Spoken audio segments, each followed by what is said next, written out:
Assalamualaikum warahmatullahi wabarakatuh. Selamat pagi, salam sehat selalu bagi kita semua. Tetap kita jaga kesehatan, apalagi pada masa pandemi COVID semacam ini. Tingkatkan imun, jangan sampai kita kalah dengan wabah yang sedang melanda Indonesia, terutama di Kota Pekalongan. Perkenalkan, saya Abdan Nafi. Di sini saya mengajar materi atau pelajaran pendidikan jasmani, olahraga dan rekreasi kesehatan. Saya menjabat sebagai pembina OSIS SMP Negeri 13 Pekalongan. Sebelum saya menyampaikan materi pada pagi hari ini, sebelumnya selamat dulu bagi kalian semua yang sudah lolos dalam seleksi penerimaan peserta didik baru SMP Negeri 13 Pekalongan. Semoga kalian di sini bisa lebih betah dan semoga tambah pinter dan juga bermanfaat ilmunya kelak di dunia maupun di akhirat.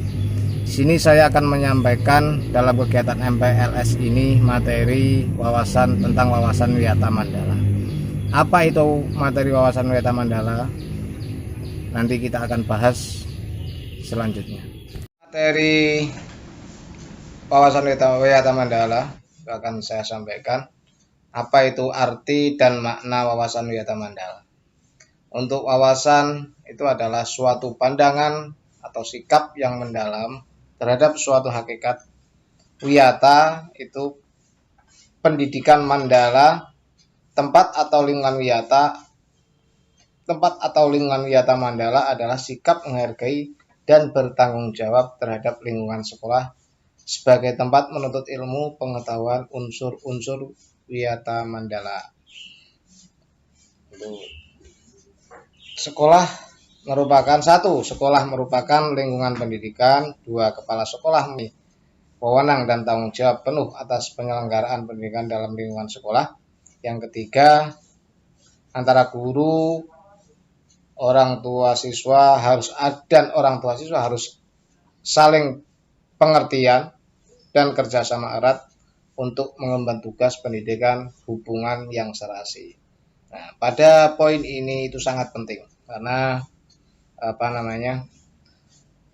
kerjasama sekolah dan orang pengaruh besar terhadap kualitas peserta didik di SMP Negeri 13. Terus untuk yang selanjutnya, yang keempat, warga sekolah di dalam maupun di luar sekolah harus menjunjung tinggi martabat dan citra guru.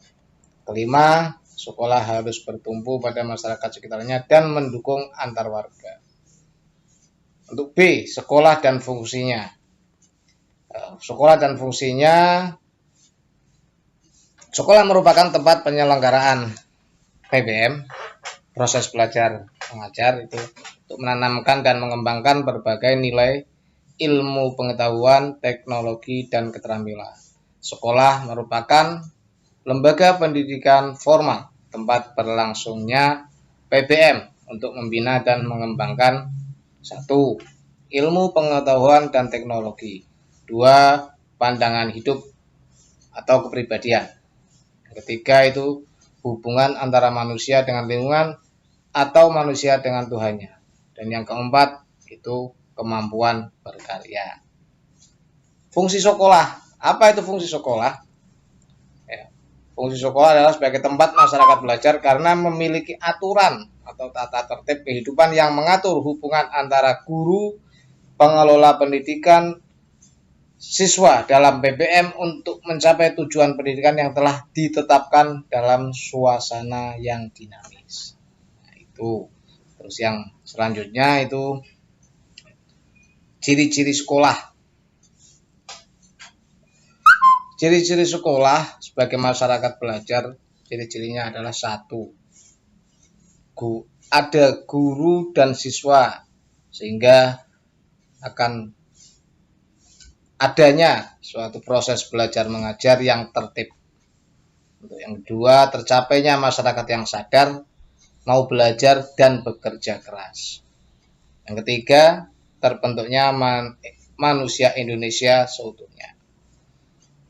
Untuk prinsip sekolah. Sekolah sebagai wiyata mandala selain harus bertumpu pada masyarakat sekitarnya, juga harus mencegah masuknya faham, sikap, dan perbuatan yang secara sadar ataupun tidak sadar dapat menimbulkan pertentangan antara sesama karena perbedaan suku, agama, asal-usul keturunan, tingkat sosial ekonomi, serta perbedaan paham politik. Sekolah tidak boleh hidup menyendiri, melepaskan diri dari tantangan sosial budaya dalam masyarakat tempat sekolah itu berada. Sekolah juga menjadi suri tauladan bagi kehidupan masyarakat sekitarnya, serta mampu mencegah masuknya sikap dan perbuatan yang akan menimbulkan pertentangan.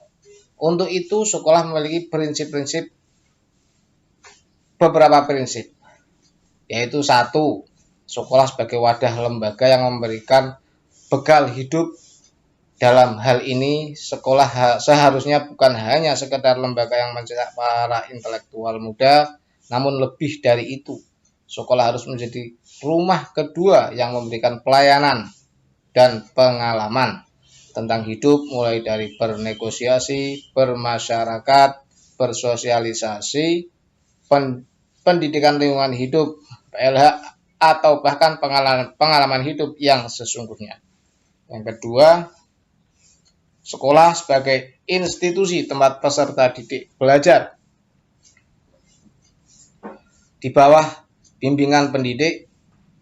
Bimbingan lebih dari sekedar pengajaran. Dalam bimbingan, peran pendidik berubah dari seorang pendidik menjadi seorang orang tua, bahkan menjadi seorang kakak. Nah, di sini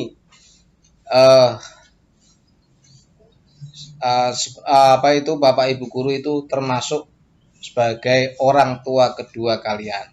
Jadi tetap yang pertama orang tua kandung kita hormati, yang kedua Bapak Ibu guru. Jangan sampai ada bahasa yang kasar, keras, kotor, bahkan menjelek-jelekan terhadap orang tua kalian, termasuk Bapak Ibu guru. Itu. Yang ketiga, sekolah sebagai lembaga dengan pelayanan yang adil merata bagi stakeholdernya. Hal tersebut bisa berupa pemerataan kesempatan mendapat transfer of knowledge maupun transfer of experience, dengan tanpa membedakan baik dari segi kemampuan ekonomi, kemampuan intelijensia, dan juga kemampuan fisik. Gagasan sekolah atau inklusi. Mohon maaf kalau tadi penyampaian Inggrisnya agak jelek, karena memang guru olahraga, jadi tidak bisa berbahasa Inggris. Lanjut, keempat, sekolah sebagai lembaga pengembangan bakat dan minat siswa. Prinsip ini sejalan dengan teori multiple intelligence yang memandang bahwa kecerdasan intelektual bukanlah satu-satunya yang perlu diperhatikan oleh lembaga pendidikan, terutama sekolah. Kemudian atau kemampuan bersosialisasi, kemampuan kinestik, kemampuan seni, dan kemampuan-kemampuan lainnya juga perlu diperhatikan secara seimbang. Yang kelima, sekolah sebagai lembaga pembinaan potensi di luar intelijensi, peningkatan kemampuan intelektual, emosional, maupun kemampuan-kemampuan lainnya mendapat perhatian yang seimbang. Sekolah harus memberikan perhatian serius untuk mengembangkan kemampuan emosional dan sosial, kemampuan berkomunikasi dan berinteraksi, kemampuan bekerja sama dalam kelompok, dan yang lainnya. 7. Sekolah sebagai wahana pengembangan sikap dan watak. Sikap sederhana, jujur, terbuka, penuh toleransi, rela berkomunikasi dan berinteraksi, ramah tamah dan bersahabat, cinta negara, cinta lingkungan, siap bantu membantu khususnya kepada yang kurang beruntung, merupakan sikap dan watak yang perlu dibentuk di dalam lingkungan sekolah. Nah, poin ini juga sangat penting. Jadi kalian di sekolah harus bisa bekerja sama. Dari siswa kelas 7, 8, dan 9 itu harus saling kenal. Ya, apalagi tentang ada bahasan bab cinta negara. Hubbul waton minal iman. Cinta tanah air adalah sebagian dari iman. Itu. Yang ke-8, sekolah sebagai wahana pendewasaan diri di dalam dunia yang berubah begitu cepat. Salah satu kompetensi dasar yang harus dimiliki tiap peserta didik adalah kompetensi dasar belajar secara mandiri dengan proses pendewasaan yang diberikan di sekolah. Pendidik tidak lagi perlu menjejali pemikiran peserta didik dengan perintah. Lebih dari itu, peserta didik akan mendapatkan sesuatu yang jauh lebih besar ketika ia mencari dan mendapatkan apa yang ia butuhkan untuk hidupnya. Jadi kalian tanpa perintah itu harus bisa berjalan agar kalian bisa lebih mandiri. Secara keseluruhan itu tidak cukup untuk 1 jam. Jadi pokok atau inti materi ini, materi wawasan Wiyata Mandala adalah sikap kita terhadap sekolah, kepedulian kita terhadap sekolah, ya, untuk menjaga nama baik sekolah alma mater yang kalian punya, yaitu SMP Negeri 13, itu harus tetap dijaga dengan baik. Kita hidup di negara Indonesia, itu kita harus bisa menjaga negara kita dari bahaya-bahaya radikalisme, apalagi yang terjadi sekarang, yaitu banyaknya muncul paham-paham yang akan merusak atau membuat